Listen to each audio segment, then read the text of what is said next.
करने से किस फल की प्राप्ति होती है, कृपया यह सब विधान पूर्वक कहिए। भगवान श्री कृष्ण ने कहा, हे कुंती नंदन, आश्विन माह के शुक्ल पक्ष की एकादशी का नाम पापकुंशा एकादशी है।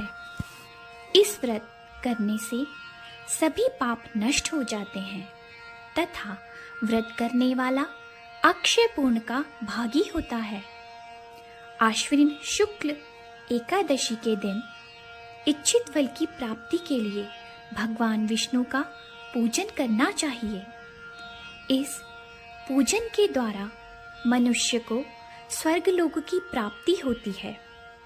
हे अर्जुन, जो मनुष्य कठिन तपस्याओं के द्वारा फल की प्राप्ति करते हैं, वह इस फल एकादशी के दिन अशीर सागर में शेषनाग पर शयन करने वाले भगवान श्री हरि विष्णु को नमस्कार कर देने से मिल जाता है और मनुष्य को यम के दुख भी भोगने नहीं पड़ते। मनुष्य को पापों से बचने का दृढ़ संकल्प करना चाहिए।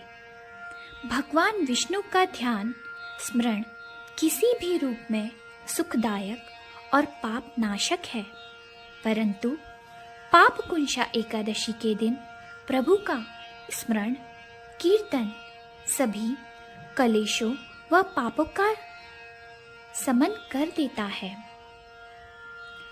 पापकुंशा एकादशी की व्रत कथा।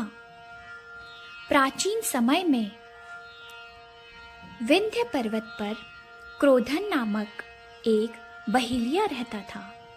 वह बड़ा क्रूर था।